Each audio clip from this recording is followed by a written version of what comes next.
El aroma de unas carrilleras de cerdo al vino tinto se escapaba de la pequeña cocina, mezclándose con el perfume suave de un pollo asado al limón y romero. Sonreí satisfecha, secándome discretamente las gotas de sudor que perlaban mi frente. Todo estaba listo, solo faltaba que llegara el protagonista. Hoy era un día especial, el día en que mi marido, Damián, era ascendido oficialmente a coronel. 5 años desde que lo dejé todo para seguirle, y por fin había alcanzado su sueño. Ya me había acostumbrado a vivir en esta colonia militar de oficiales. Acostumbrada a los apartamentos clónicos, a los pasillos barridos por el viento y a las miradas curiosas de las esposas de los otros oficiales. Siempre se preguntaban cómo una huérfana sin familia como yo había conseguido retener a un hombre tan brillante y con un futuro tan prometedor como Damián.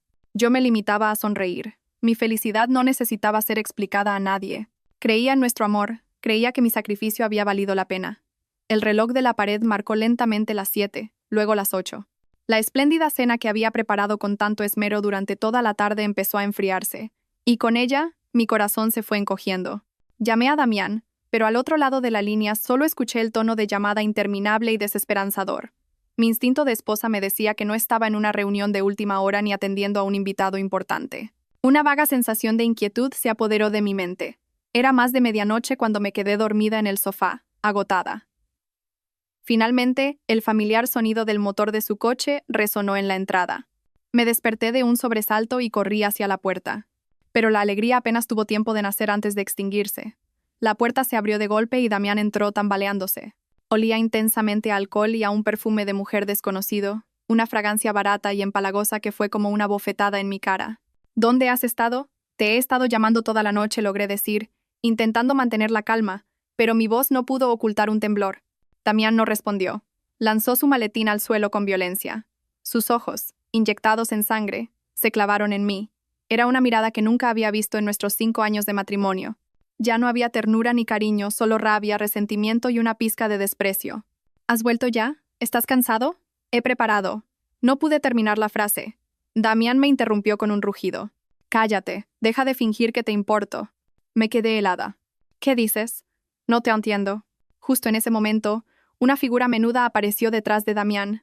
Era una chica joven y guapa, pero con una expresión descarada. Su vientre era prominente, de al menos 5 o 6 meses. Se aferró al brazo de Damián con aire posesivo y me miró con desafío. En ese instante, mi mundo se derrumbó. Mis piernas flaquearon y tuve que apoyarme en un mueble para no caer. ¿Quién es? Pregunté, mi voz rota y extraña. Damián me miró con una sonrisa cruel en los labios. ¿Es que no lo ves? Ella es Zaira, y está embarazada de mi hijo. Un hijo que tú no has podido darme. Cada una de sus palabras fue como una puñalada en mi corazón. Un hijo. Así que esa era la razón.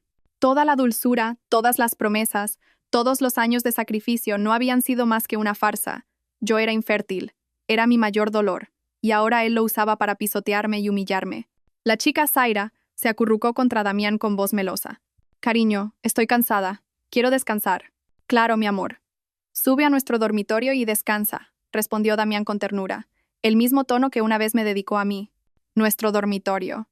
No podía creer lo que oía. ¿Estás loco? Esta es mi casa. Ella no puede entrar aquí, grité, toda mi contención rota en 1000 pedazos. Damián se giró. Su mirada se volvió feroz. Se acercó a mí y me agarró del brazo con fuerza. ¿Tu casa? No olvides que este piso me lo asignó el ejército. Tú solo eres una mantenida, siseó en mi oído, su voz destilando una crueldad venenosa. Escúchame bien. Zaira se quedará aquí para cuidar de su embarazo. Si lo aceptas, seguirá siendo la esposa de un coronel. Si no, lárgate. Sus palabras cayeron sobre mí como un jarro de agua helada, aniquilando cualquier ilusión, cualquier última esperanza. Lárgate. Una palabra tan simple pero con un poder destructivo mayor que 1000 insultos. Negaba por completo los 5 años de mi juventud. Los años en los que renuncié a mi familia y a mis sueños para ser su retaguardia. Resulta que, a sus ojos, yo no era más que una mantenida que podía ser desechada en cualquier momento. Le miré, al hombre que una vez amé con toda mi alma. Su rostro ahora me resultaba tan extraño, tan cruel. El dolor en mi interior pareció superar todos los límites. Ya no era una agonía desgarradora, sino que se transformó en un silencio mortal y aterrador. Las lágrimas dejaron de caer, mi corazón pareció dejar de latir. Sentí un vacío helado apoderarse de todo mi cuerpo. Al verme en silencio, Damián pensó que me había asustado, que había aceptado mi destino. Me soltó el brazo y su tono se suavizó, teñido de una falsa generosidad. Así está mejor. Quédate en la habitación de invitados y no molestes a Zaira. Ya te compensaré por esto más adelante. ¿Compensarme? ¿Creía que podía compensar esta traición con dinero o bienes materiales? Me eché a reír. Una risa seca y amarga resonó en la habitación. Damián y su amante me miraron sorprendidos. Quizás pensaban que me había vuelto loca. Tienes razón, dije. Mi voz era sorprendentemente tranquila, sin un atisbo de temblor, sin rastro de resentimiento. No puedo aceptarlo. Así que me voy. Damián frunció el ceño. La sorpresa en su rostro se convirtió en ira. ¿Qué has dicho? ¿Te atreves? Me atrevo. Le miré directamente a los ojos. Mañana a las 9 en el tribunal militar. Nos divorciamos. Dicho esto, sin dignarme a mirar sus rostros, me di la vuelta y me dirigí a mi dormitorio. No a la pequeña habitación que él me acababa de conceder, sino a la que había sido nuestra habitación. Necesitaba recuperar lo que era mío. No cogí muchas cosas, solo mis documentos y algunos objetos personales. Ni siquiera necesité la maleta. Esta casa, estos objetos, todo estaba manchado de falsedad. No quería llevarme nada. Al abrir la puerta del armario, una pequeña foto de nuestra boda que estaba pegada en el interior cayó al suelo. En la foto, Damián y yo sonreíamos, radiantes de felicidad. El recuerdo de aquel día volvió a mí. El día que se arrodilló para pedirme matrimonio, prometiendo amarme y protegerme toda la vida. Las lágrimas que había intentado contener brotaron de nuevo. Me las sequé rápidamente. No, Lyra, no puedes llorar. No puedes mostrarte débil ante quienes te han pisoteado. El amor estaba muerto, completamente muerto. Cogí la foto, y sin dudarlo, la rompí en 2, luego en 4, y la arrojé a la papelera.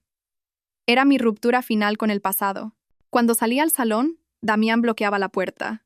Su expresión era una mezcla de ira e incredulidad. ¿De verdad te vas? ¿En mitad de la noche? ¿A dónde piensas ir? ¿Crees que puedes sobrevivir sin mí?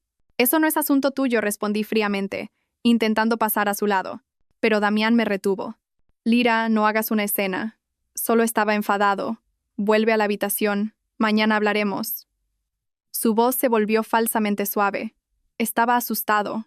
No por perderme a mí, sino por miedo a que el escándalo afectara a su honor y a su recién estrenada carrera de coronel. Una esposa huérfana, dócil y sumisa, era mejor para su imagen que un divorcio ruidoso justo después de un ascenso. Le conocía demasiado bien. Suéltame, gruñí. Ya te lo he dicho. Mañana en el tribunal. Si no vienes, presentaré la demanda yo sola. Al ver mi determinación, la paciencia de Damián se agotó. Me apartó la mano bruscamente. Bien, si te quieres ir, vete. A ver cuánto duras sin mí.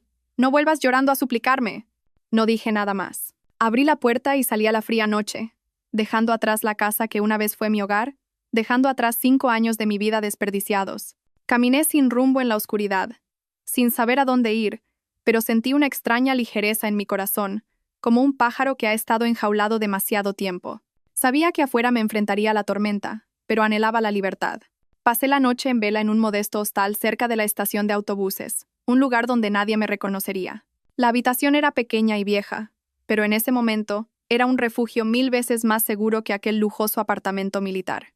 Me senté junto a la ventana, mirando la calle desierta, dejando que mi mente divagara en un torbellino de emociones. Cuando el amanecer despuntó, el dolor seguía ahí, latente en mi pecho, pero la debilidad había desaparecido, dejando solo una fría determinación. A las 9 menos cuarto en punto, estaba frente al tribunal militar. Damián llegó con 15 minutos de retraso. Entró en la sala de mediación con aire arrogante. Su flamante uniforme de coronel estaba impecablemente planchado. Probablemente había pasado una noche de celebración muy agradable con su amante. Al verme, esbozó una sonrisa de superioridad y lástima. Se sentó frente a mí y dejó una carpeta sobre la mesa. Pensé que no te atreverías a venir, dijo con tono condescendiente. Bien, no quiero complicar las cosas. Aquí tienes la demanda de divorcio que ya he preparado. Solo tienes que firmar. En cuanto a los bienes, el apartamento es del ejército. No te corresponde nada, pero por los viejos tiempos te daré 50.000 euros. Considéralo un capital para que vuelvas a tu pueblo y rehagas tu vida. Empujó la carpeta hacia mí como si me estuviera concediendo un gran favor. El funcionario judicial que se sentaba entre nosotros tosió levemente, visiblemente incómodo. No dije nada, simplemente abrí la carpeta en silencio. No leí las cláusulas sobre los bienes que había escrito. Fui directamente a la última página. donde esperaban 2 líneas en blanco para las firmas. Al ver mi silencio, Damián continuó. No pienses que es poco. Para alguien sin estudios ni profesión como tú, ese dinero es suficiente para vivir cómodamente en el pueblo. Deberías estarme agradecida. ¿Agradecida? Casi me eché a reír a carcajadas. ¿Debía estar agradecida al hombre que me había traicionado y humillado? Levanté la cabeza y le miré directamente a los ojos. No necesito tu dinero, ni un céntimo. Lo único que necesito es tu firma. Damián se quedó atónito ante mi respuesta. La suficiencia en su rostro se transformó brevemente en desconcierto. No podía entender por qué estaba tan tranquila y firme. ¿Dónde estaba la mujer que siempre le obedecía ciegamente, que le consideraba su mundo entero? ¿Lo dices en serio? No tengo tiempo para bromas, respondí. Cogí el bolígrafo de la mesa, y la tinta negra fluyó rápidamente sobre el papel blanco. Lira Serrano. Mi firma fue decidida, sin el menor temblor. Cada trazo era como un cuchillo que cortaba el último lazo que me unía a él. 5 años, un matrimonio, una etapa equivocada de mi vida. Todo terminaba con un simple trazo de tinta. Empujé el documento firmado hacia él. Tu turno. Damián me miró. Luego miró el papel, con una expresión compleja. Parecía no poder creer que todo fuera tan fácil. Pero su arrogancia innata rápidamente se impuso. Se encogió de hombros, cogió el bolígrafo y garabateó su nombre. Damián Valero. Hecho. Mejor así. Espero que no te arrepientas, luego dijo, con la voz cargada de sarcasmo. Solo me arrepiento de no haber firmado este papel mucho antes. Me levanté, sin mirarle ni un segundo más. Hice una reverencia al funcionario y me di la vuelta para marcharme. Salí del edificio. Mis pasos eran tan ligeros como si caminara sobre nubes. El cálido sol de la mañana me envolvió, disipando el frío que me había acompañado durante toda la noche. Libertad. Esa palabra nunca había tenido un significado tan claro y profundo. Ya no era la esposa de nadie. Solo era yo. Lira. Un nuevo comienzo, aunque lleno de espinas, me esperaba. Lira. La voz de Damián sonó detrás de mí. No me detuve ni me giré. No quería oír ni una palabra más de ese hombre. Pero Damián corrió y se interpuso en mi camino, con una expresión de fastidio. ¿A dónde vas con tanta prisa? Al fin y al cabo fuimos marido y mujer. ¿Ni siquiera un último adiós? Dijo, su tono aún burlón. ¿O es que tienes miedo de no tener a dónde ir? ¿Necesitas que te pida un taxi para volver a tu pueblo? Le miré en silencio, como a un extraño. Mi paciencia con él se había agotado. Justo cuando iba a responder, un sonido profundo y potente se escuchó, cada vez más cerca. No era el sonido de un coche, sino de muchos coches avanzando al unísono. Tanto Damián como yo nos giramos instintivamente hacia el origen del sonido. Al final de la calle, una comitiva de lujosos coches negros avanzaba solemnemente. A la cabeza, un vehículo de mando con matrícula del Ejército de Tierra, seguido por una larga fila de casi 15 berlinas del mismo tipo. Todos relucientes, deslizándose por la carretera en un orden y silencio imponentes. La escena era tan formal y poderosa que todos los presentes en la pequeña calle frente al tribunal se detuvieron y se hicieron a un lado para dejar paso. La comitiva se detuvo exactamente frente a mí. Las puertas de los coches traseros se abrieron simultáneamente. Cerca de 30 escoltas militares con uniformes de gala descendieron, formando rápidamente 2 hileras de honor. El ambiente se volvió solemne hasta el punto de ser asfixiante. Damián se quedó paralizado, con la boca abierta y los ojos desorbitados, contemplando la increíble escena. Probablemente se preguntaba qué alto mando tendría una escolta tan formidable. La puerta del coche principal se abrió lentamente. Un hombre vestido con el uniforme de teniente general, con las estrellas doradas brillando en sus hombreras, bajó del vehículo. Era alto, su cabello ya plateado, pero su espalda permanecía erguida. Su rostro firme irradiaba una autoridad que infundía respeto. No miró a nadie. Sus ojos se dirigieron únicamente hacia mí, una mirada llena de amor, de dolor y de una ira contenida. Papá, le llamé en voz baja, con la voz quebrada por la emoción, mientras las lágrimas volvían a asomar. Damián, tras unos segundos petrificado, finalmente reconoció al hombre poderoso. Su rostro pasó de la sorpresa al pánico, y luego se tornó blanco como el papel. Todo su cuerpo temblaba, sus piernas parecían haber perdido toda su fuerza. Balbuceó, incapaz de articular palabra. Mi general, ¿qué hace usted aquí? Mi padre por fin dirigió su mirada a Damián, una mirada fría y afilada como una cuchilla. No había desprecio en sus ojos, sino una decepción abismal, como si estuviera mirando algo completamente roto, irreparable. No respondió a su pregunta. Simplemente se acercó. Se quitó su propia chaqueta militar y la colocó suavemente sobre mis hombros. Vamos a casa, hija. Todo ha terminado. Asentí, mientras las lágrimas rodaban por mis mejillas. Mi padre me tomó de la mano y me guió a través de las 2 filas de escoltas en posición de firmes. No miré hacia atrás, pero pude sentir la mirada aterrorizada y desesperada de Damián clavada en mi espalda. Podía imaginar su cerebro girando a toda velocidad, intentando encajar las piezas de una verdad increíble. La esposa huérfana a la que acababa de repudiar resultaba ser la única hija de un teniente general. La ironía del destino era demasiado cruel. Cuando la puerta del coche se cerró, aislándome del mundo exterior, vi a Damián desplomarse en el suelo. Su flamante uniforme de coronel ahora parecía ridículo y patético sobre su cuerpo desmoronado. El coche se puso en marcha en un silencio absoluto. Afuera, la comitiva se movía en perfecto orden, formando un sólido círculo de protección. Me senté junto a mi padre, mi mano todavía firmemente sujeta por la suya. El calor de su mano se transfirió a la mía, calentando poco a poco mi corazón helado. Durante todo el trayecto, mi padre no me hizo ni una sola pregunta sobre lo que había pasado. Simplemente guardó silencio, apretando suavemente mi mano de vez en cuando, como un consuelo sin palabras. Comprendí su silencio. No era un reproche, sino un dolor profundo.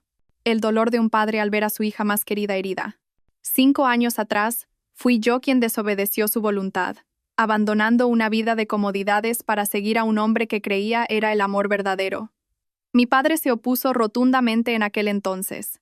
Dijo que Damián era demasiado ambicioso y pragmático, que no me amaba de verdad.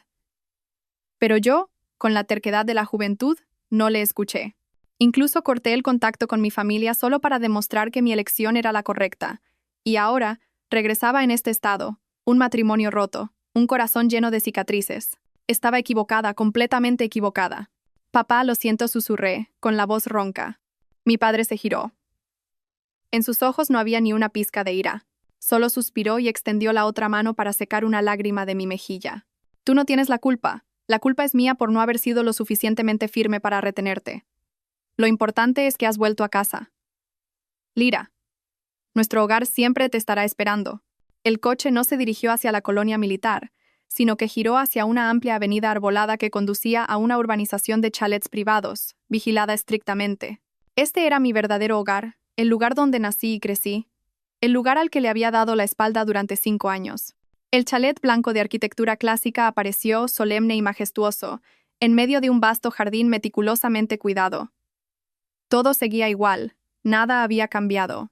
Solo el corazón de las personas era diferente. Cuando el coche se detuvo, el anciano mayordomo ya esperaba en la puerta. Al verme, no pudo ocultar su emoción. Sus ojos se enrojecieron. Bienvenida a casa, señorita Lira. Entré.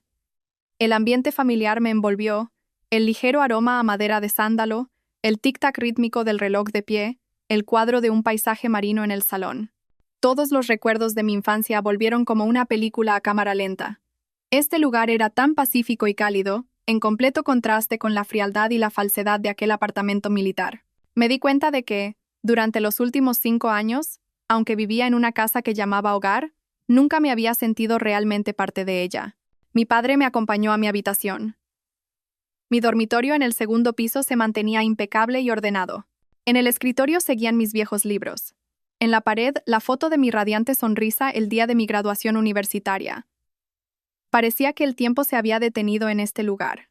Descansa, hija, dijo mi padre con su voz grave y cálida. Considera que acabas de despertar de una larga pesadilla. Ahora que estás despierta, todo irá bien. Se giró para irse, pero le detuve. Papá, no quiero que él se salga con la suya. Mi padre se detuvo y se volvió a mirarme. En mis ojos ya no había debilidad, sino que brillaba la llama del rencor. Ha pisoteado mi amor y mi sacrificio. Quiero que pague el precio, no solo perdiéndome a mí, sino perdiéndolo todo. Mi padre me miró fijamente a los ojos durante un largo rato. No se sorprendió por mis palabras. Quizás comprendía que su hija, aunque dócil, llevaba en sus venas la fortaleza y la determinación heredadas de él. Asintió levemente. Lo entiendo. Descansa. Se hará justicia. Quien obra mal, sin duda, pagará por sus acciones. Nadie es una excepción. Las palabras de mi padre no fueron ruidosas ni amenazantes, pero contenían un peso inmenso. Supe que la verdadera tormenta acababa de comenzar. Y Damián, él, Pronto tendría que enfrentarse a la furia de un padre, de un teniente general herido. Después de que me instalé en mi habitación, mi padre no volvió directamente a su despacho. Bajó a la cocina y se preparó personalmente una tetera de tila caliente. El suave aroma de la infusión llenó el espacio, pero no pudo disipar el peso en su corazón. Se sentó en silencio en un sillón del salón, con la vista perdida en el verde jardín, pero su mente estaba muy lejos. El anciano mayordomo le trajo discretamente una manta. «Mi general, se está levantando viento. Debería descansar». El general guerrero negó con la cabeza, aceptando la taza de té de manos del mayordomo. «Estoy bien, Julián. Váyase a descansar usted». Tomó un sorbo.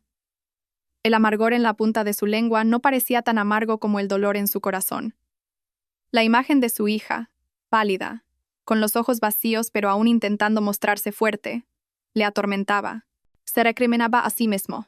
Si hubiera sido más estricto aquel año, si no hubiera cedido ante su hija, quizás Lyra no habría sufrido tanto. Había confiado en Damián, creyendo que el amor podía cambiar a una persona, pero se había equivocado. Damián no solo había traicionado a su hija, sino que la había humillado, y con ella a toda su familia. La acción de Damián no era un simple adulterio, era un pisoteo al honor. Para un viejo soldado que había valorado el honor por encima de todo, esto era imperdonable. La carrera de coronel que Damián acababa de conseguir se debía en parte a ser el yerno de un alto cargo militar, aunque él nunca supo quién era ese cargo. Había usado la reputación intachable de su familia para ascender, y luego había usado esa misma posición para cometer actos despreciables. El general dejó la taza sobre la mesa. Su mirada ya no era triste, sino fría y decidida. Había sido demasiado indulgente. Era hora de actuar. Se levantó y se dirigió a su biblioteca, una vasta sala con estanterías que llegaban hasta el techo, repletas de libros de estrategia militar e historia. Era su centro de mando, su cerebro. Se sentó ante su escritorio de caoba, desde donde había tomado innumerables decisiones importantes. No se precipitó. Simplemente miró en silencio una foto de Lyra de niña, colocada con honor sobre la mesa. En la foto, una pequeña Lyra sonreía de oreja a oreja, con el pelo recogido en dos coletas, tan inocente y feliz. Su mano acarició suavemente la foto. «Lyra, papá lo siente. Papá te hará justicia». Dicho esto, descolgó el teléfono militar de baquelita verde, el tipo de teléfono seguro que solo se usa para comunicaciones internas de alto nivel. Marcó una extensión corta. Al otro lado, respondieron casi al instante. Una voz masculina, grave y concisa, resonó. «A la orden, mi general. Quiero que investigue a alguien de inmediato», dijo el general. Su voz era grave y monótona, sin emoción, pero cada palabra escondía un peso terrible. «Al coronel Damián Valero, de la División X, Brigada Y». Una investigación exhaustiva. Su conducta moral, sus relaciones sociales, sus finanzas personales. Especialmente, aclare su relación con un empresario, dueño de la constructora Z, y con su hija, una tal Zaira. Sospecho que hay indicios de abuso de poder con fines de lucro personal. Al otro lado de la línea hubo un silencio de unos segundos para tomar nota, y luego una respuesta clara. «Entendido, mi general. Procederemos de inmediato. Le informaremos a la mayor brevedad». «Bien. Háganlo con discreción, pero a fondo. Que no se escape ningún detalle», fue la orden final del general. «A sus órdenes, mi general». El general colgó. El clic seco del teléfono resonó en la silenciosa biblioteca como el martillo de un juez que acaba de dictar sentencia. Una sola llamada, sin gritos ni amenazas. Una orden concisa había sido emitida. La inmensa y rigurosa maquinaria de investigación del ejército se había puesto en marcha. Damián, probablemente todavía sumido en el alcohol y la euforia de su victoria junto a su amante, no tenía ni idea de que una verdadera tormenta estaba a punto de desatarse sobre la vida y la carrera de las que tanto se enorgullecía. Los 2 primeros días después de mi regreso los pasé durmiendo. Un sueño profundo, sin pesadillas, como si mi cuerpo intentara compensar 5 largos años de agotamiento. No pensé en Damián, ni en Zaira, ni en planes de venganza. Me permití ser débil, dejarlo todo ir en el abrazo protector de mi familia. Mi padre no me molestó. Solo le indicó al personal que prepararan mis platos favoritos e infusiones relajantes para ayudarme a dormir. Me dio un espacio de silencio para que yo misma sanara mis primeras heridas. La mañana del tercer día, mientras leía en la biblioteca de mi padre, él entró con una taza de manzanilla caliente. La dejó sobre la mesa y se sentó frente a mí. «¿Te encuentras mejor?», preguntó con su voz grave. Asentí con una leve sonrisa. «Mucho mejor, papá», como si hubiera despertado de un largo sueño. «Bien», dijo mi padre. Entonces ya debería saber la primera noticia. Deslizó hacia mí una hoja de papel A4. Era una copia de una resolución oficial, con el sello rojo de su unidad. Unas pocas líneas concisas. Se suspende temporalmente de sus funciones al coronel Damián Valero para facilitar la investigación interna. La presente resolución entra en vigor a partir de la fecha de su firma. Leí y releí esas líneas. Una sensación fría pero satisfactoria me recorrió. Ahí estaba. El primer disparo había sonado. No sentí alegría ni júbilo, solo una extraña serenidad, como ver cómo un árbol venenoso comenzaba a ser arrancado de raíz. Algo que tenía que suceder. ¿Cómo reaccionó él?, pregunté, sin apartar la vista del documento. Mi padre tomó un sorbo de té, su mirada perdida en la distancia. Según el informe, al principio estaba atónito, incrédulo. Luego, furioso, gritando que era un error, que alguien intentaba perjudicarle. Y finalmente, mi padre hizo una pausa. Pánico. Podía imaginar la escena vívidamente. Damián, un hombre que consideraba su carrera y su prestigio como su propia vida, al recibir ese papel, seguramente sintió que el mundo se derrumbaba. Empezaría a hacer llamadas, a recurrir a todos los contactos que había cultivado con tanto esfuerzo. Llamaría a los superiores que le habían apoyado, a los compañeros que le habían aclamado. ¿Pero qué recibiría a cambio? Negativas, respuestas evasivas o, peor aún, el tono de llamada interminable. Nadie en su sano juicio se involucraría con alguien en el ojo de un huracán de una investigación ordenada desde la más alta instancia. Y entonces, cuando todas las puertas se cerraran, pensaría en mí. Llamaría frenéticamente a mi número, el mismo número que había ignorado tantas noches. Pero ahora solo escucharía. El número que ha marcado no está disponible. Se daría cuenta de que la esposa que había despreciado y abandonado era, en realidad, el último salvavidas que él mismo había cortado. Ha intentado llamarte, dijo mi padre, como si leyera mis pensamientos. Más de 50 llamadas perdidas. Le he pedido a la compañía telefónica que bloquee su número. No tienes que preocuparte más. Asentí. Era cierto, no tenía que preocuparme más. Esta batalla ya no estaba en mis manos. Se había convertido en la batalla de la justicia, de la disciplina militar. Yo solo había encendido la mecha. El fuego consumiría por sí mismo toda la suciedad y la podredumbre. El pánico de Damián de hoy era solo el principio. Por delante le esperaban largos y amargos días de interrogatorios, de enfrentarse a sus errores y de la humillación de verlo todo salir a la luz. Los días siguientes viví una vida lenta y tranquila. Dediqué tiempo a releer viejos libros, a pasear por el frondoso jardín de mi padre y a veces a pasar horas en la cocina solo para hornear un simple pastel. Estaba aprendiendo a reencontrarme a mí misma, a reencontrar a la Lira de hace 5 años, antes de que el título de esposa de Damián lo eclipsara todo. Una tarde, mientras ordenaba un viejo trastero en el desván, encontré un pequeño cofre de madera cubierto por una gruesa capa de polvo. La curiosidad me pudo. Lo abrí y todo un mundo de recuerdos que creía olvidados volvió de golpe. Dentro estaban todos los recuerdos de mi adolescencia, un diario con la cubierta de cuero gastada, cartas de mis mejores amigas, mi diploma universitario con mención de honor y fotos de un viaje. Recordé por qué había ocultado mi identidad cuando conocí a Damián. Acababa de graduarme, era la hija de un general. No me faltaban pretendientes, pero siempre sentía una falta de sinceridad en sus miradas. Me miraban a mí, pero parecían ver la sombra de mi padre detrás. ¿Me admiraban a mí o al poder de mi familia? Y entonces apareció Damián. En aquel entonces era solo un joven teniente, sin un trasfondo destacado, pero con una fuerte voluntad de superación y un aspecto varonil y maduro. Me cortejó con perseverancia, con pequeños gestos sinceros. No sabía quién era yo. Solo sabía que era Lira, una recién graduada en Relaciones Internacionales. Creí que ese era el amor verdadero que buscaba, un amor sin interés. Y para proteger ese amor puro, decidí ocultar mi identidad para siempre.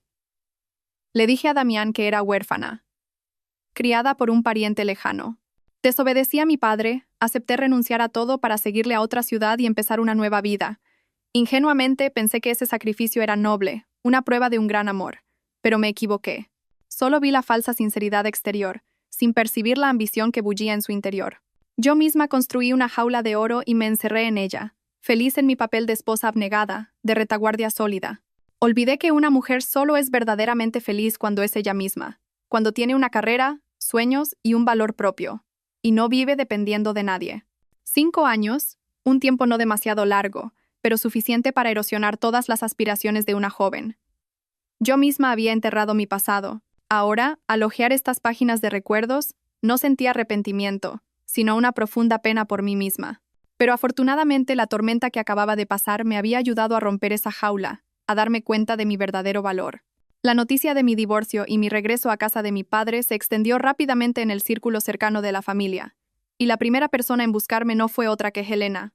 Helena Rivas, mi mejor amiga del alma desde los tiempos del instituto, también hija de un antiguo compañero de armas de mi padre. 5 años atrás, Helena fue la que se opuso más firmemente a mi matrimonio, y por eso estuvimos enfadadas durante mucho tiempo. Aquella tarde, mientras regaba las flores en el jardín, Helena llegó en su coche. Bajó, ya no era la chica traviesa de antes, sino una abogada madura y astuta, vestida con un elegante traje de chaqueta. Al verme, sin decir palabra, corrió a abrazarme. «Lira, por fin has vuelto», dijo Helena con voz entrecortada. «¿Sabes lo preocupada que he estado por ti?» Le devolví el abrazo. Una sensación cálida y emotiva me recorrió. Todo el rencor y la distancia de los últimos 5 años parecieron desvanecerse en ese apretado abrazo. Me di cuenta de que los verdaderos amigos son aquellos que, aunque cometas errores y les des la espalda, siempre están ahí, con los brazos abiertos, esperando tu regreso. «Lo siento, Helena. Debería haberte hecho caso», susurré. Helena me soltó y me dio un golpecito en la cabeza. «Tonta, ¿ahora te das cuenta? Venga, entremos. Aquí fuera hace sol». Nos sentamos en el salón. La empleada nos sirvió té y pastas. Helena me examinó de arriba abajo y suspiró. «Estás muy delgada. Ese cabrón no te ha tratado bien estos 5 años, ¿verdad?» Solo sonreí con tristeza, sin responder. Helena, con su habitual delicadeza, no insistió. Entendió que aún no quería hablar de ello. En su lugar, me contó sobre su vida, su trabajo en el bufete de abogados, los casos interesantes que había llevado. Mientras la escuchaba, vi en sus ojos una pasión y una confianza en sí misma que me hicieron admirarla profundamente. «Por cierto», dijo Helena de repente, bajando la voz y con un gesto más serio, «sobre lo tuyo y lo de Damián. La verdad es que por aquí ya habíamos oído muchos rumores feos sobre él desde hace tiempo». Me sorprendí. «¿Qué rumores? ¿Por qué no sabía nada?» Helena se encogió de hombros. «Estabas tan enamorada que es normal que tuvieras los oídos sordos y los ojos ciegos. Aunque te lo hubiéramos dicho, no nos habrías creído». Helena me contó que en su unidad, Damián era conocido por ser un hombre astuto, un experto en adular a sus superiores, pero también muy calculador. Estaba dispuesto a hacer cualquier cosa para conseguir sus objetivos. Muchos dicen que cuando se acercó a ti al principio, ya tenía una intención oculta. «¿Qué intención?» «En ese momento no sabía quién era mi padre», repliqué débilmente. «No sabía que eras la hija de un teniente general, pero sabía que eras la hija de un alto cargo. Tu padre ya tenía un puesto importante entonces. Para un tipo con su ambición, acercarse a una chica de buena familia, aunque no supiera los detalles, era 1000 veces mejor que una chica normal. Y cuando luego insististe en ocultar tu identidad, le vino de perlas. Tenía la etiqueta de yerno de familia influyente para presumir, pero sin que tu familia le controlara. Mató 2 pájaros de un tiro. Lo tenía todo calculado». El análisis de Helena fue como un martillo golpeando mi cabeza. Frío, cruel, pero increíblemente lógico. Resulta que desde el principio yo había sido una pieza en su tablero de ajedrez. Aquel llamado amor sincero y desinteresado del que tan orgullosa estaba, en realidad, solo había sido una obra de teatro calculada con precisión. Al verme en silencio, Helena me tomó la mano. «Bueno, de todas formas ya ha pasado. Lo importante es que te has librado de él. Tienes a tu padre, a mí y a todos nosotros. No vamos a dejar que te hagan más daño». Justo en ese momento, volvió a sonar el timbre. Un grupo de nuestros viejos amigos, todos hijos de militares, irrumpieron en la casa. Resulta que Helena los había llamado a todos para rescatarme. Trajeron un montón de comida deliciosa, botellas de vino y un torbellino de chismes y risas. El chalet, normalmente silencioso, de repente se llenó de vida y alegría. Aquella noche comimos, hablamos y reímos como en los viejos tiempos. Por primera vez en mucho tiempo, volví a sentir que vivía, que era yo misma. Me di cuenta de que la felicidad, a veces, no es un amor romántico apasionado, sino el calor de la amistad, la sensación de pertenencia, de ser amada incondicionalmente. Los brazos de los verdaderos amigos eran la mejor medicina para un corazón roto. Mientras yo recuperaba poco a poco la paz junto a mi familia y amigos, en otro lugar, alguien vivía en la inquietud y la ansiedad. Zaira, después de aquella dramática presentación, se había instalado oficialmente en el apartamento de Damián y mío. Había conseguido su objetivo. el hombre y la casa que tanto ansiaba. Los primeros días vivió en un estado de triunfo y disfrute. Tiró todas mis cosas, redecoró todo a su gusto y se dedicó a presumir por todas partes de que pronto sería la esposa de un joven y apuesto coronel. Pero la alegría le duró poco. A los pocos días, Damián recibió la notificación de suspensión de funciones. La noticia fue un duro golpe para el sueño de Zaira de ser señora D. El hombre en el que se apoyaba, su orgullo, de repente había perdido su poder. Damián se volvió irritable, bebía más de la cuenta y era arisco con ella. Ya no era el hombre tierno y complaciente de antes. Zaira empezó a sentirse insegura. Este lujoso apartamento, los caros objetos de marca, todo dependía de la carrera de Damián. Si a Damián le pasaba algo, todo eso se esfumaría. Ella no amaba a Damián. Amaba su estatus y su dinero. Había apostado todo su futuro a esta carta, y ahora corría el riesgo de perderlo todo. Aquella noche, después de que Damián saliera de nuevo a beber, Zaira se sentó sola en el frío salón. Miró a su alrededor. Todo era hermoso, lujoso, pero se sentía vacía y aterrorizada. Cogió el teléfono y llamó a su madre. «Mamá, soy yo», dijo Zaira, con la voz a punto de quebrarse. «¿Qué pasa ahora? ¿Otro problema?» La voz de su madre sonó impaciente al otro lado. «A Damián. Le han suspendido de sus funciones. Tengo mucho miedo. Si le pasa algo, ¿qué vamos a hacer tú y yo?» Su madre guardó silencio un momento y luego dijo: «Ya te lo advertí, ten cuidado. ¿Creías que su mujer era una cualquiera? ¿Ahora te das cuenta? Pero bueno, ya que estás metida, tienes que seguir. Tienes ese embarazo. Es tu mejor arma. Aférrate a Damián, no dejes que se escape. Pero últimamente está muy raro, mamá. Se enfada por todo, ya no me hace caso como antes se quejó Zaira. Pues tienes que ser más dulce con él. Los hombres son muy vulnerables cuando están en un mal momento. Elige bien tus palabras. Sé complaciente. Por cierto, ¿qué pasa con el proyecto en el que tu padre le pidió ayuda? ¿Está ya?» Su madre cambió de tema, su voz llena de cálculo. «Todavía no». Dijo que estaba atascado en el último paso. «Y ahora con esto. Dios mío, ese inútil», gritó su madre. «Tienes que presionarle. Tiene que firmar ese contrato como sea. Es todo el patrimonio de nuestra familia. Si no lo consigue, acabaremos todos en la calle». La conversación con su madre no hizo que Zaira se sintiera mejor, sino que aumentó su presión. Se dio cuenta de que solo era un peón en el plan de su familia. La habían empujado a esta relación no porque quisieran un buen marido para ella, sino para aprovecharse del poder de Damián en beneficio de sus negocios familiares. Justo en ese momento, Damián regresó, oliendo de nuevo alcohol. Al ver a Zaira sentada con cara de funeral, le espetó. «¿Qué haces ahí sentada como un pasmarote? Con esa cara de entierro. Ya vengo bastante harto como para tener que verte así al llegar a casa». Solo estoy preocupada por ti», intentó decir Zaira con dulzura. «¿Preocupada por mí o por tu sillón de esposa de coronel?», se burló Damián, con una sonrisa amarga. «¿Crees que no sé lo que pensáis tú y tu familia? Sois todos unos aprovechados. Cuando tenía poder, os pegasteis a mí. Ahora que estoy en problemas, ¿pensáis salir corriendo? ¿Cómo? ¿Cómo puedes decir eso de mí?» Zaira se quedó atónita, con los ojos llenos de lágrimas. «¿Acaso no es verdad?», gritó Damián golpeando la mesa. «Sois todos iguales. Largaos todos de mi vista». Zaira se quedó paralizada. La primera grieta en esa relación construida sobre mentiras e intereses había aparecido. Empezó a darse cuenta de que el barco al que intentaba aferrarse, en realidad se estaba hundiendo. Y en medio de esta tormenta, tendría que encontrar la manera de sobrevivir por sí misma. La noticia de que Damián había sido destituido y despojado de su rango de coronel me la dio mi padre durante la cena. No lo dijo con aire de regodeo, sino con un tono monótono, como si estuviera leyendo un informe. Pero para mí, y probablemente para Damián, fue una sentencia de muerte para su carrera y su prestigio. Todo lo que había luchado por construir durante toda su vida, tanto con esfuerzo como con artimañas, se había convertido en cenizas. No me sentí feliz. Extrañamente, solo sentí un vacío. La ira inicial había pasado. Ahora, al mirar atrás, solo sentía lástima por mi matrimonio y por el propio Damián. Había vendido su integridad y su amor por algo tan efímero, y fue precisamente eso lo que lo destruyó. Pensé que ese era el final para Damián, pero me equivoqué. El golpe final, y quizás el más doloroso, no vino de mí ni de mi familia. Vino de la misma mujer por la que lo había abandonado todo. Unos días después, Helena me llamó. Su voz teñida de ironía. «Lira, tengo un cotilleo jugoso para ti. La zorra esa se ha largado». Me quedé de piedra. «¿Cómo? ¿A dónde ha ido?» «Dicen que al extranjero. Hice que alguien investigara.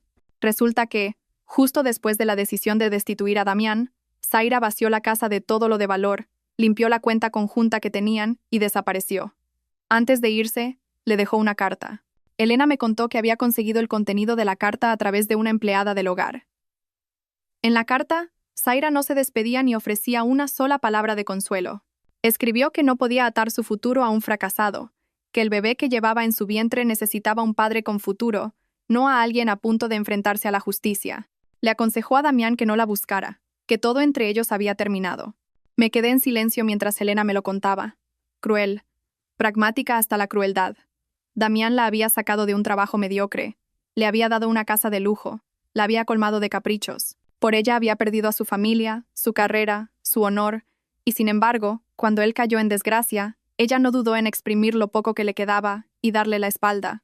Podía imaginar a Damián leyendo esa carta. El dolor debió ser mayor que cuando recibió la notificación de destitución. Ser abandonado por todo el mundo, y luego por la mujer que amaba, la que llevaba a su hijo. Era la máxima humillación, la puñalada final al orgullo de un hombre. Y hay más, continuó Helena, con cierta vacilación. Parece que hay algo raro con el embarazo. La empleada dijo que, antes de irse, Zaira tiró a la basura un montón de cajas de medicamentos. Parecían vitaminas prenatales, pero algunos dicen que era el tipo de medicación que se usa cuando no se quiere continuar con el embarazo. Se me encogió el corazón. A pesar de mi odio por Damián y mi desprecio por Zaira, un niño era inocente. Si Zaira realmente había hecho algo tan cruel solo para poder huir más fácilmente, era más malvada de lo que imaginaba. No solo era una desertora, sino una madre sin humanidad. Colgué el teléfono y me quedé sentada en silencio. La relación de Damián y Zaira, aquello que había destruido mi familia, resultó estar construida sobre cimientos aún más podridos y falsos de lo que sabía. Se unieron por interés y se separaron por interés. No había amor, solo aprovechamiento. Ahora que Damián había perdido su valor de uso, Zaira estaba dispuesta a desecharlo a él, y posiblemente incluso al hijo que llevaba dentro, como si fuera un producto caducado. Ya no odiaba a Damián. Ahora solo me parecía un hombre patético y digno de lástima. Él mismo había destruido su felicidad por perseguir una ilusión, una hermosa pero vacía burbuja de jabón. Y cuando la burbuja estalló, lo único que le quedó fueron las manos vacías y un corazón sangrante. Pero mi atención se desvió hacia otro misterio. Un secreto que había estado enterrado durante años. El pequeño cofre de madera que mi madre me había dejado. Lo encontré antes, mientras ordenaba el trastero. En ese momento mi mente estaba demasiado confusa, así que simplemente lo guardé. Pero ahora, en el silencio de la noche, algo me impulsaba a abrirlo. El cofre era de sándalo, muy antiguo. Las esquinas estaban desgastadas por el tiempo. La tapa no tenía cerradura, solo un pestillo de latón descolorido. Con manos temblorosas, lo abrí. Un aroma melancólico a madera y papel viejo me inundó la nariz. El olor de la nostalgia, del pasado. Dentro no había nada de valor material. El fondo estaba forrado con un terciopelo rojo desvaído. En el centro reposaba solemnemente una medalla al mérito militar con distintivo rojo. La cruz de 4 brazos aún brillaba, aunque la cinta estaba algo raída. Junto a la medalla había una fotografía en blanco y negro, amarillenta por el tiempo. La cogí. En ella aparecía un hombre muy joven, quizás de poco más de 20 años, vestido con un antiguo uniforme militar. Tenía un rostro anguloso y firme y unos ojos claros y profundos. A pesar de ser una foto en blanco y negro, podía sentir la calidez y la determinación en su mirada.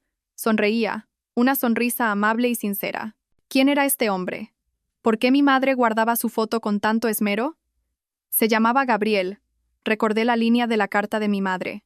Al dorso de la foto había una inscripción manuscrita con tinta violeta, la caligrafía de mi madre. Mayo de 1995, el día que volviste. 1995. Mi madre también era muy joven entonces. ¿Cuál era su relación? Debajo de la foto y la medalla había un fajo de cartas atadas con un cordón de seda rojo. El papel también estaba descolorido, tan frágil que parecía a punto de deshacerse.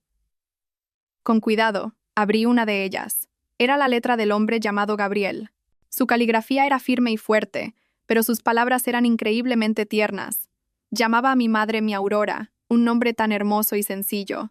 Le contaba sobre las misiones en Bosnia, sobre la nostalgia de su hogar, de su tierra y sobre todo de ella. Prometía que cuando la misión terminara, volvería y construirían juntos una pequeña casa de campo, con un jardín de geranios y un pequeño huerto. Al leer esas cartas, sentí que revivía una historia de amor en tiempos de conflicto, un amor puro, idealista. Pero, ¿por qué este hombre no era mi padre? ¿Qué ocurrió para que no pudieran estar juntos? En la última carta, su letra era más temblorosa. Escribía que estaba a punto de participar en una misión especialmente peligrosa. Le pedía a mi madre que se cuidara, que viviera feliz, pasara lo que pasara con él. Si no vuelvo, escribía, piensa que me he convertido en un pájaro que vuela libre hacia el cielo. No estés triste, Aurora, y encuentra a un buen hombre en quien apoyarte. Esa era la última carta. Después, nada más. Se me encogió el corazón. ¿Era posible que realmente no hubiera vuelto? Esa medalla militar era probablemente lo único que quedaba de él. Me quedé sentada en la oscuridad, con las lágrimas rodando por mis mejillas. Lloraba no solo por un amor truncado, sino por una extraña conexión con el hombre de la foto. Su mirada, su sonrisa, ¿por qué me resultaban tan familiares?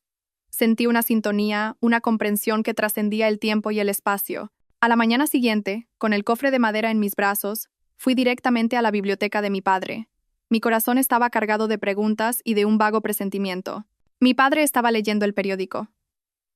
Al verme entrar con un semblante tan serio, frunció el ceño y dejó el periódico a un lado. ¿Qué ocurre, Illa? No dije nada. Simplemente coloqué el cofre sobre su escritorio y abrí la tapa con cuidado. La medalla y la foto del joven soldado quedaron expuestas bajo la luz de la lámpara. Mi padre miró aquellos objetos, y por un instante vi cómo su rostro se endurecía.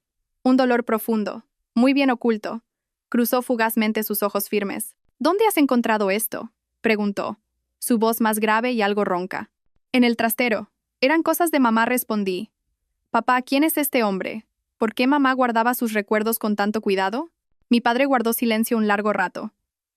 Cogió la foto y sus dedos acariciaron suavemente el rostro del joven soldado.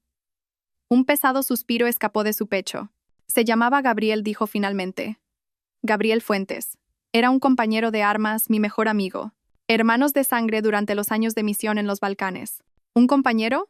¿Solo eso? No le creí. ¿Y mamá? ¿Qué relación tenía con él?, insistí, mirándole directamente a los ojos. Mi padre evitó mi mirada. Dejó la foto, se levantó y caminó hacia la ventana, con las manos entrelazadas a la espalda. Estuvieron enamorados. Un amor muy hermoso. Antes de que yo conociera a tu madre. Una verdad revelada, pero que solo me confundía más. Entonces, ¿por qué? ¿Por qué al final se casó contigo? Mi padre no se giró. Su voz sonaba lejana. Así es la vida en tiempos de guerra, hija. No todas las historias de amor tienen un final feliz. Gabriel murió. Cayó en una emboscada brutal, pocos días antes de que su contingente regresara a casa. Esta medalla se la concedieron a título póstumo por su sacrificio. Sentí como si alguien me apretara el corazón. Realmente no había vuelto. El joven que escribió aquellas cartas llenas de amor se había quedado para siempre en un campo de batalla extranjero. Mi madre debió de sufrir terriblemente. Conocí a tu madre tiempo después, en una visita a la familia de Gabriel. Estaba consumida por el dolor. La acompañé, la consolé. Nuestro amor nació de la empatía, de compartir el dolor. Le había prometido a Gabriel, antes de que partiera a su última misión, que si algo le pasaba yo cuidaría de su familia y de Aurora. Cumplí mi promesa. La historia de mi padre sonaba lógica, conmovedora. Una historia de amor, camaradería y noble sacrificio. Pero, por alguna razón, en lo más profundo de mi ser, sentía que algo no encajaba. Mi instinto me decía que una pieza crucial de la historia seguía oculta. La mirada de mi padre al ver la foto, ese fugaz dolor. No era solo el dolor por perder a un amigo. ¿Por qué nunca me hablaste del tío Gabriel?, pregunté. No quería remover recuerdos dolorosos, respondió mi padre. El pasado debe dejarse en paz. Tu madre, antes de morir, también me lo pidió. Quería que tuvieras una vida tranquila, sin las sombras de las historias de nuestra generación. Se giró para mirarme, sus ojos sinceros y llenos de amor. Lira, lo de Damián ya te ha hecho sufrir suficiente. No te preocupes por cosas que ya pasaron. Gabriel fue un héroe, y tu madre y yo siempre estaremos agradecidos por su sacrificio. Con que sepas eso es suficiente. Guardé silencio. Sabía que no podía preguntar más. Mi padre quería cerrar la historia ahí. Respeté su decisión. Quizás realmente quería protegerme de una verdad dolorosa. Me levanté y guardé con cuidado los objetos en el cofre. Entiendo, papá. Siento haberte entristecido. No te preocupes, hija. Mi padre se acercó y me revolvió el pelo. Ahora eres mi única alegría y mi mayor orgullo. Vive una buena vida, sé feliz. Eso es lo que tanto yo como tu madre, y también el tío Gabriel, desearíamos. Le abracé con fuerza. Sus brazos siempre habían sido mi refugio más seguro y firme. Dejaría mis preguntas a un lado por ahora. Quizás mi padre tenía razón. Debía centrarme en el presente y en el futuro. Pero la imagen del joven soldado llamado Gabriel, con su sonrisa amable y su mirada cálida, se había grabado a fuego en mi mente. Mi vida fue volviendo poco a poco a la normalidad. Durante el día, dedicaba tiempo a leer, a ponerme al día con los conocimientos de economía y política que había abandonado durante 5 años. Mi padre me facilitaba las cosas, trayéndome a menudo documentos, análisis de actualidad y discutiéndolos conmigo. Una mujer moderna decía, no puede saber solo de cocina, necesita tener conocimientos y un pensamiento independiente. Por las noches, solía salir con Helena y nuestro grupo de amigos a tomar un café o al cine. Me ayudaron a reintegrarme en la vida social, a recuperar la sonrisa y la despreocupación de la juventud. El dolor por mi matrimonio roto seguía ahí, pero ya no era una herida abierta y punzante, sino que empezaba a cicatrizar, convirtiéndose en una lección aprendida a un alto precio. Mientras tanto, las noticias sobre Damián me llegaban de vez en cuando. Después de ser destituido y abandonado por Zaira, se había derrumbado por completo. Se hundió en el alcohol, perdiendo todo interés por la vida. La investigación militar seguía su curso, y según Helena, habían encontrado numerosas pruebas de que Damián había utilizado su cargo para beneficiar a la empresa del padre de Zaira. El cerco de la ley se estaba cerrando. Pensé que nunca más nos volveríamos a ver. Nuestros caminos eran ahora 2 líneas paralelas, pero me equivocaba. Aquella mañana, como de costumbre, salí a dar mi paseo matutino por los amplios terrenos de la urbanización. Cuando me acercaba a la entrada principal, una figura familiar apareció de repente, bloqueándome el paso. Era Damián, pero ya no era el coronel imponente y elegante de antes. Frente a mí tenía un hombre patéticamente derrotado. Estaba visiblemente más delgado, su rostro demacrado con una barba de varios días. La ropa que llevaba estaba arrugada y desaliñada, y apestaba a alcohol a pesar de ser temprano. Me miró, sus ojos ya no mostraban arrogancia, solo súplica. Los guardias de seguridad de la entrada hicieron ademán de intervenir, pero les hice una señal para que se detuvieran. Quería ver qué nueva farsa iba a representar. «Lira». «Por fin te encuentro», dijo Damián, con la voz ronca. «Llevo varios días esperando aquí». Me crucé de brazos, mirándole con frialdad. «¿Qué quieres?» «Lira, te lo suplico». Damián se acercó intentando tomar mi mano, pero retrocedí un paso. «Sé que me equivoqué, todo fue culpa mía. Soy un desgraciado. Por favor, perdóname». Empezó a lamentarse sobre lo mucho que había sufrido y se había arrepentido desde mi partida, sobre cómo Zaira le había engañado. Dijo que solo me amaba a mí, que todo lo ocurrido había sido un error momentáneo. Le escuché sin ninguna emoción. Estas palabras, un mes antes, quizás me habrían ablandado, pero ahora solo me parecían ridículas y falsas. Al ver que no reaccionaba, Damián se arrodilló de repente. Las rodillas de un hombre que había sido coronel se desplomaron ante mí, en pleno asfalto. «Lira, te lo ruego. Habla con tu padre, pídele que me perdone. No puedo perderlo todo. Mi carrera es mi vida. Si me ayudas esta vez, te prometo que te compensaré el resto de mi vida». Ver al hombre arrodillado a mis pies me provocó una sensación amarga. No sentí satisfacción, solo una profunda tristeza. Tristeza por un ser humano que había perdido toda su dignidad. Me suplicaba no porque aún me amara, sino porque necesitaba el poder de mi padre para salvarse a sí mismo. Hasta en este último momento, seguía siendo un hombre pragmático y cobarde. «Levántate», Damián dije, mi voz fría como el hielo. «No hagas que te desprecie aún más». Damián levantó la vista, sus ojos llenos de esperanza. «Entonces, ¿me ayudarás?» Sonreí con desdén. «¿Tú qué crees? ¿Crees que después de todo lo que me has hecho, sería tan estúpida como para ir a rogarle a mi padre por el hombre que me traicionó? Tu vida es tu carrera. Pero mi vida, tú casi la destruyes aquella noche». El rostro de Damián se petrificó. La sonrisa de esperanza se desvaneció. Continué, mi voz llena de autoridad. «El camino en el que te encuentras hoy, lo elegiste tú. Elegiste la traición, la mentira. Ahora, asume las consecuencias. Deja de suplicar como un cobarde. No te lo mereces». Dicho esto, me di la vuelta y me alejé sin mirar atrás. El grito desesperado de Damián resonó a mi espalda, pero ya no podía alcanzar mi corazón. Al volver de mi último encuentro con Damián, no sentí la satisfacción que había imaginado. Ver al hombre que una vez fue mi mundo arrodillado de forma tan patética solo me dejó una sensación de vacío y agotamiento. La ira se había disipado, el odio se había desvanecido. Solo quedaba una profunda melancolía por un amor muerto y por los años de juventud que había apostado en el lugar equivocado. Aquella noche, hablé con mi padre en su biblioteca. Le dije que ya no quería preocuparme por el asunto de Damián. Que la investigación siguiera su curso según la ley y la disciplina militar. Él era responsable de sus errores. Pero a nivel personal, yo ya lo había dejado ir. ¿Así que tu venganza ha terminado?, preguntó mi padre, su mirada profunda, como si leyera mi alma. Negué con la cabeza. No, papá.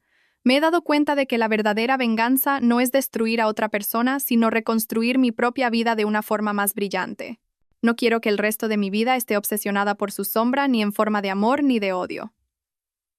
Quiero ponerle un punto y final a él y a la versión débil de mí misma en el pasado. Mi padre asintió, su rostro mostrando una clara satisfacción y orgullo. Mi hija por fin ha madurado. Dejarlo ir es lo mejor. Solo cuando el corazón está en paz, el camino por delante puede abrirse. Sí, quería que mi camino por delante estuviera completamente abierto, y para ello, sabía que no solo debía cerrar la puerta del pasado con Damián, sino también abrir otra. Una puerta que me llevara a mis orígenes, a un secreto que creía íntimamente ligado a mi identidad. La imagen del joven soldado Gabriel y el viejo cofre de madera seguían volviendo a mi mente. Papá, le dije, quiero saber más sobre el tío Gabriel. La vacilación volvió a cruzar el rostro de mi padre, pero esta vez no la evitó. Quizás entendió que esto era una parte crucial de mi viaje para reencontrarme a mí misma. ¿Qué quieres saber? Todo respondí. Su vida, su sacrificio y su amor por mamá. Tengo la sensación de que la historia no es tan simple como me la contaste. Mi padre guardó silencio un largo rato y luego suspiró. Hay verdades que, al saberlas, no siempre traen felicidad. Lyra, podría hacerte daño. No tengo miedo al dolor, dije con firmeza. Después de lo que he pasado, no creo que haya ningún dolor que pueda derribarme. Solo temo vivir en la incertidumbre, sin saber quién soy realmente. Necesito saber la verdad, por muy cruel que sea. Es la única forma de empezar de verdad una nueva vida. Al ver la determinación en mis ojos, mi padre finalmente asintió. De acuerdo, si es lo que quieres, pero no aquí. Hay un lugar al que debes ir. Allí encontrarás la respuesta que buscas. No me dijo qué lugar era. Solo me dio una dirección escrita en un pequeño trozo de papel. Ve cuando te sientas preparada, dijo. La conversación terminó ahí, pero en mi corazón se abrió un nuevo viaje. El punto y final a mi matrimonio con Damián era también el punto de partida de una historia más grande sobre mi propia vida, y sabía que debía ser yo quien encontrara y escribiera el final de esa historia. No tardé mucho en decidirme. A la mañana siguiente, preparé una pequeña mochila, llevando solo algo de ropa cómoda y el cofre de madera con los recuerdos del soldado llamado Gabriel. No se lo dije a mi padre, quería hacer este viaje sola. Era mi viaje personal, una peregrinación al pasado. La dirección que mi padre me dio no era una casa, sino el nombre de un lugar que cualquier español conoce con profundo respeto. El Panteón de Hombres Ilustres de Madrid, aunque la nota especificaba una sección menos conocida, dedicada a los militares caídos en misiones de paz. Tras un corto trayecto en coche, llegué a aquel lugar solemne en el corazón de la ciudad. El ambiente era diferente al bullicio exterior. Era silencioso, sagrado, y parecía que cada ráfaga de viento susurraba historias del pasado. Busqué la sección indicada en la nota de mi padre. Mi corazón latía cada vez más rápido. Caminé entre las hileras de lápidas, buscando un nombre familiar. Y entonces lo encontré. Capitán Gabriel Fuentes. Caído en acto de servicio. Bosnia, 1995. Su lápida era sencilla, como la de los demás. Me quedé inmóvil frente a ella, mis manos temblorosas tocando la fría piedra. Hola, tío Gabriel, susurré. Soy Lyra, he venido a verte. Me senté y saqué del cofre la medalla y la vieja fotografía, colocándolas con cuidado sobre la lápida. Le hablé de mi vida, de mis errores, de mis caídas. No sabía por qué lo hacía, solo sentía la necesidad de compartirlo con él, como si fuera un pariente cercano. En ese momento, una figura alta y silenciosa apareció a mi espalda. Me sobresalté y me giré. Era mi padre. Estaba allí, no sabía desde cuándo. Vestía un traje de civil, sin insignias ni condecoraciones. Su mirada se posó en mí y luego en la tumba. Una mirada llena de una complejidad de emociones. Dolor y, a la vez, serenidad. Sabía que vendrías, dijo mi padre, con voz grave y ronca. Se acercó y se quedó a mi lado. frente a la tumba de su viejo amigo. ¿Qué haces aquí, papá?, pregunté sorprendida. He venido en cuanto he visto que no estabas, respondió. Creo que ha llegado el momento. Hay verdades que deben decirse en el lugar correcto. Aquí, frente a Gabriel, es quizás el lugar más adecuado. Guardé silencio, un fuerte presentimiento se apoderó de mí. El velo del misterio que tanto había buscado estaba a punto de ser levantado. Mi padre colocó una pequeña flor blanca sobre la lápida. Miró la inscripción con el nombre de su amigo, sus ojos perdidos en un pasado lejano. Lira comenzó a decir con voz lenta. Todo lo que te conté sobre Gabriel es verdad.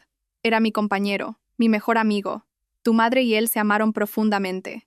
Pero hay una verdad, la más importante, que te he ocultado todos estos años. Se giró para mirarme, sus ojos llenos de una emoción indescriptible. Me tomó la mano.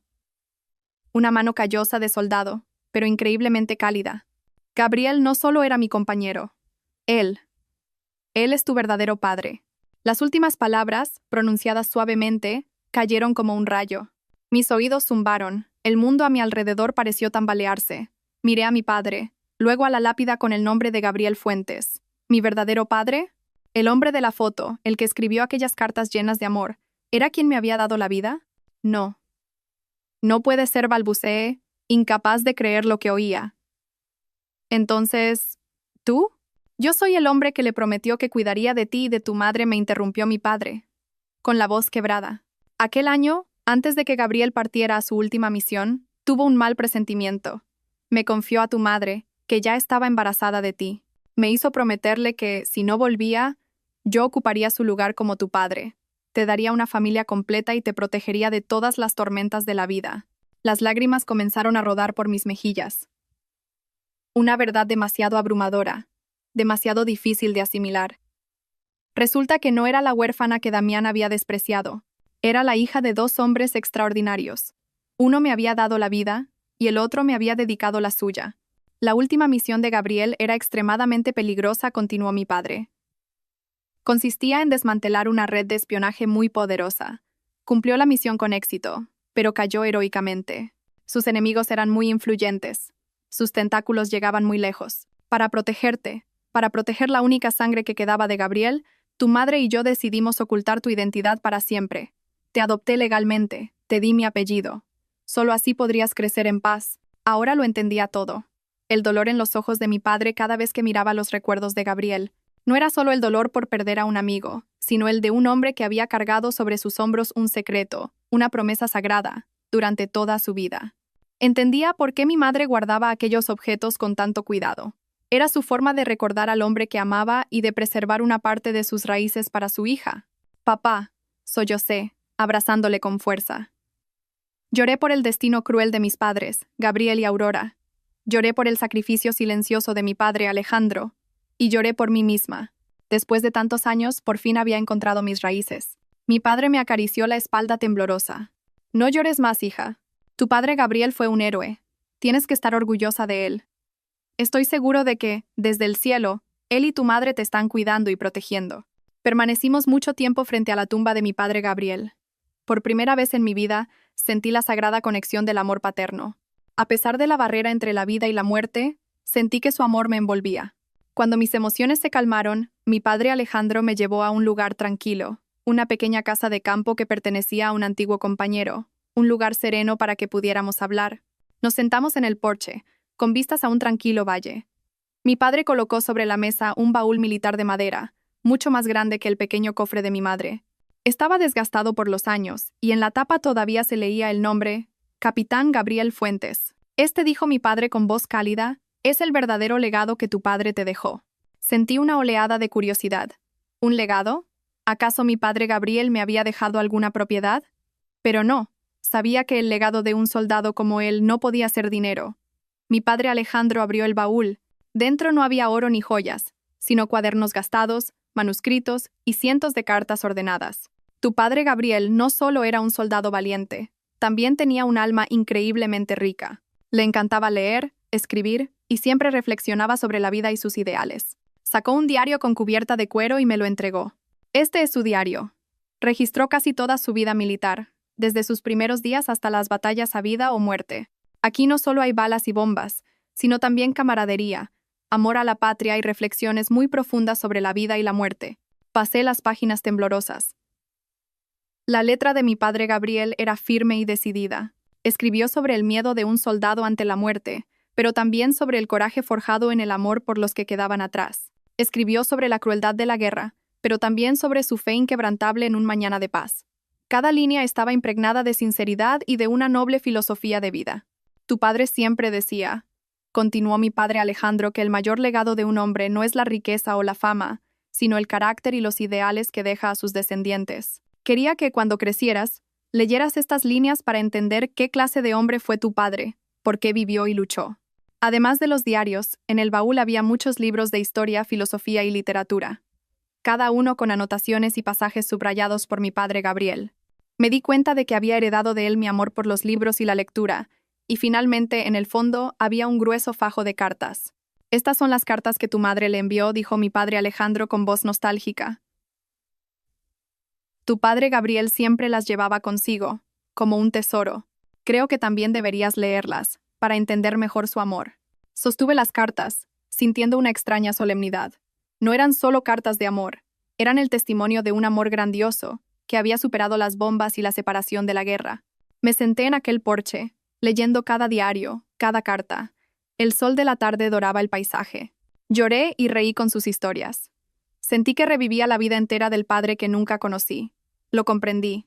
El legado que me dejó era más valioso que cualquier cosa en el mundo.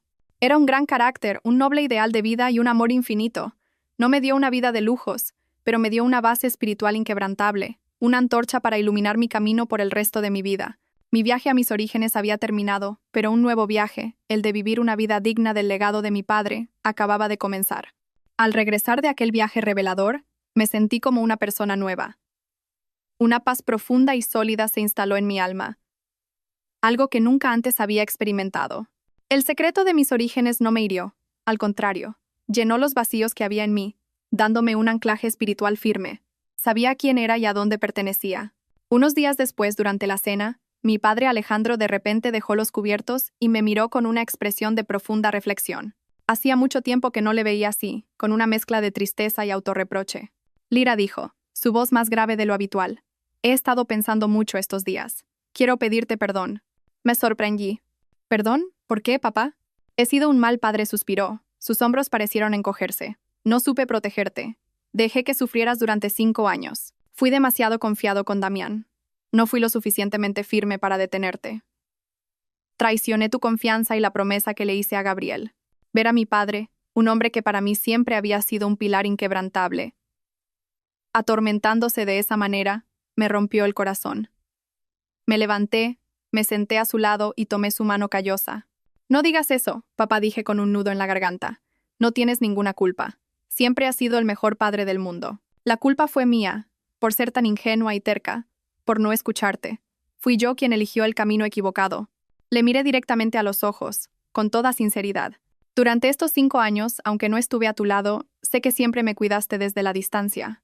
Y cuando caí, la primera persona en la que pensé, la única que podía salvarme, fuiste tú. No rompiste tu promesa a mi padre Gabriel. Me diste una familia, un amor incondicional. Hiciste todo lo que un padre puede hacer, y mucho más. Soy yo quien debería pedirte perdón. Mi padre Alejandro no dijo nada, pero vi que sus ojos se habían enrojecido.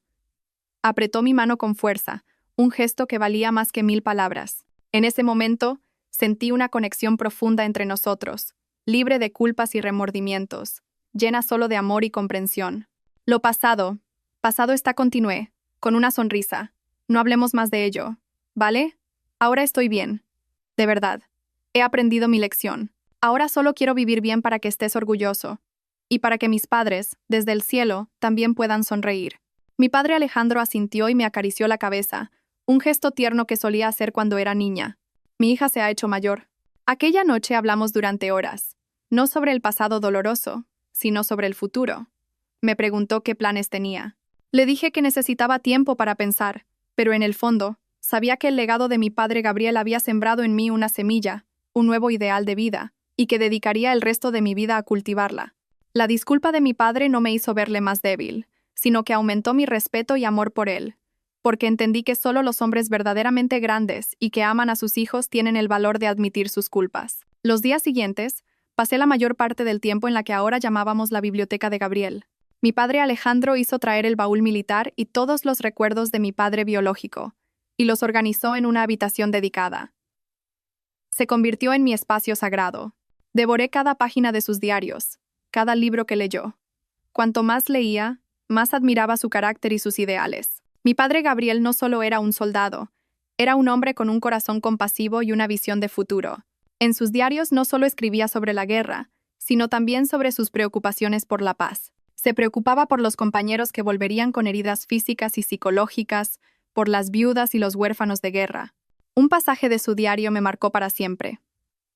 El mayor sacrificio no es la muerte, sino ser olvidado por los que viven. Luchamos no para ser recordados, sino para que los que quedan atrás tengan una vida mejor.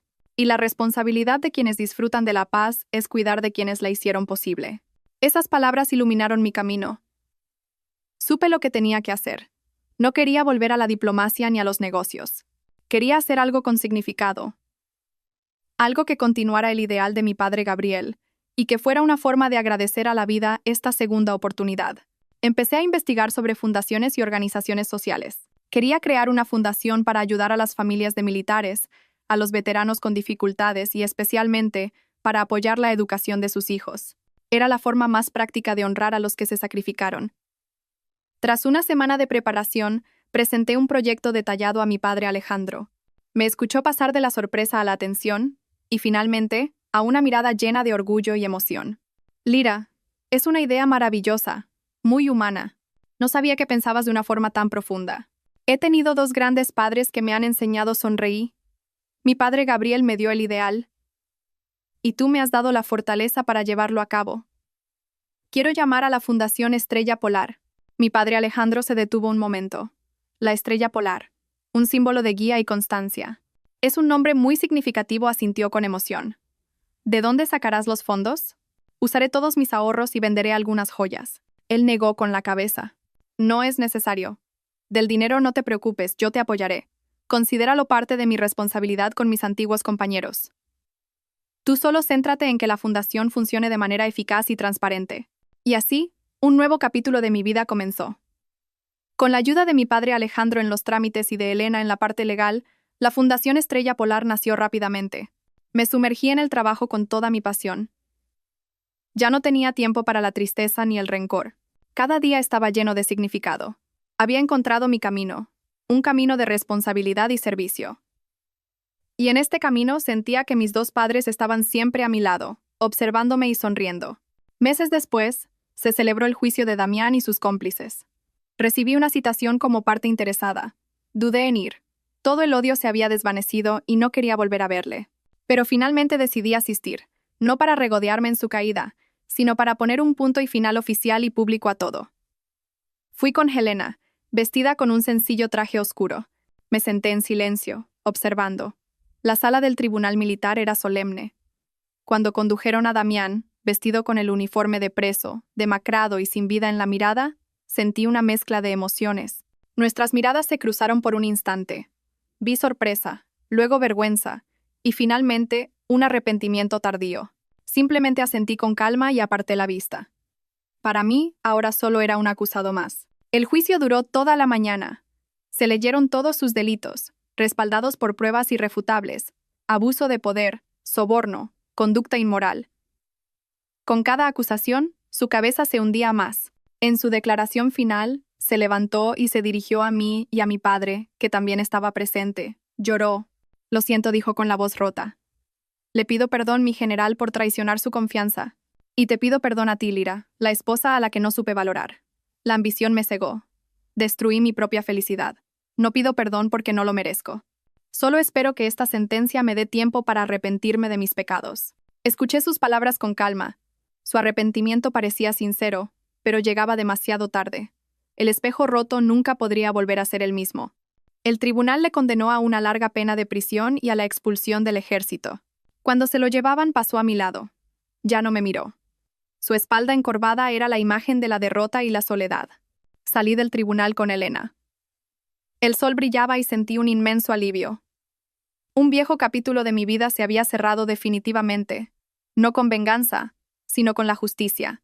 Mi vida continuó, ocupada y llena de propósito con la Fundación Estrella Polar. Organizamos becas, construimos casas para veteranos. Cada sonrisa de agradecimiento era mi mayor recompensa. A veces recibía cartas de Damián desde la prisión. Hablaba de su arrepentimiento, de cómo leía y estudiaba, intentando ser una mejor persona. Decía que al salir volvería a su pueblo y empezaría de cero con un trabajo honrado. Me alegré por él. Todos merecen una segunda oportunidad si de verdad se arrepienten. Nunca le respondí. Era lo mejor para ambos. El invierno de ese año organizamos nuestro primer gran proyecto. Llevar ayuda a un remoto pueblo de montaña en los Pirineos, donde vivían muchas familias de militares en condiciones difíciles. Preparé cada paquete, cada beca, con todo mi corazón. El viaje fue largo y sinuoso, pero el aire puro de la montaña y la belleza del paisaje me llenaron de una paz que hacía tiempo no sentía. En la modesta escuela del pueblo, vi las sonrisas más puras y los ojos más brillantes en los rostros de los niños. Me di cuenta de que la felicidad no consiste en recibir, sino en dar. Por la noche, cenamos con los soldados del puesto fronterizo. Una comida sencilla pero deliciosa, llena de risas y canciones. Por primera vez en años, reí a carcajadas, sin reservas. Esa noche, durmiendo en una pequeña habitación de invitados, escuchando el silbido del viento en las montañas, me sentí completamente en paz. Había encontrado mi camino. Durante la entrega de regalos al día siguiente, una niña pequeña se desmayó. Todos se alarmaron. En ese momento, un hombre con uniforme de médico militar apareció. Era joven, de rostro amable pero con un aire profesional y calmado. Es solo una convulsión febril. Estará bien, dijo, tranquilizando a la madre mientras se llevaba a la niña a la enfermería. Más tarde fuimos a visitarla. Ya estaba mejor. El joven médico nos recibió con una sonrisa. Soy el doctor Lucas Peña, responsable del puesto médico. Encantado. Hablamos durante un buen rato. Lucas se había graduado con honores en la Academia General Militar y se había ofrecido voluntario para venir a esta zona remota. Amaba la tierra y a su gente. Su forma de hablar era humilde y sincera, pero sus ojos brillaban con un hermoso idealismo. Me recordó a mi padre Gabriel. Sentí una conexión inmediata, una sintonía entre dos almas que compartían un mismo propósito. Antes de irnos, nos despidió. Gracias, Lira, y a la Fundación Estrella Polar. Esperamos volver a veros pronto. Por supuesto, sonreí. Volveremos. Adiós, doctor Peña. Mientras el coche se alejaba, vi su figura saludando. La imagen del médico militar con su sonrisa amable se quedó grabada en mi mente. No fue un flechazo, sino un sentimiento de aprecio que nacía de la afinidad de nuestros espíritus. Una pequeña y cálida semilla acababa de plantarse en mi corazón. Regresé a casa y le conté todo a mi padre. Cuando mencioné a Lucas, sonrió con complicidad. ¿El doctor Peña? He oído hablar de él. Un joven brillante y con principios. Me recuerda a alguien que conocí. Sabía a quién se refería. Sonreí. Sí, es una buena persona. Mi hija también es una buena persona, dijo mi padre, con los ojos llenos de orgullo. Estoy muy feliz, Lira. Feliz de que hayas encontrado tu camino y la alegría de vivir. Un año después, estoy sentada en una terraza junto al Parque del Retiro. Es un atardecer de otoño, el aire es fresco y el parque está teñido de ocres y dorados. Mi vida ha cambiado mucho. La Fundación Estrella Polar ha crecido. Mi padre, ya retirado, me ayuda a veces. Me siento plena, independiente, útil. El pasado con Damián es solo eso, un recuerdo lejano. Mi teléfono vibra. Es un mensaje de Lucas. Una foto de los niños del pueblo de los Pirineos, sonriendo. Los niños no dejan de preguntar cuándo vuelves a visitarlos. Escribe. Sonrío, una sonrisa que nace del corazón. Durante este año hemos mantenido el contacto. Nuestra relación ha crecido lentamente, de forma natural y sin prisas. Ambos entendemos que los sentimientos verdaderos necesitan tiempo. Pronto, le respondo. Cuando la primera nieve cubra las montañas, volveré. Guardo el teléfono y respiro hondo. El futuro es incierto. No sé si Lucas y yo recorreremos el mismo camino. Pero una cosa sí sé, ya no tengo miedo. Estoy lista para abrir mi corazón, para aceptar las cosas buenas que la vida me ofrezca. El camino es largo, pero caminaré por él con el corazón en paz, el alma libre y una fe inquebrantable en el mañana.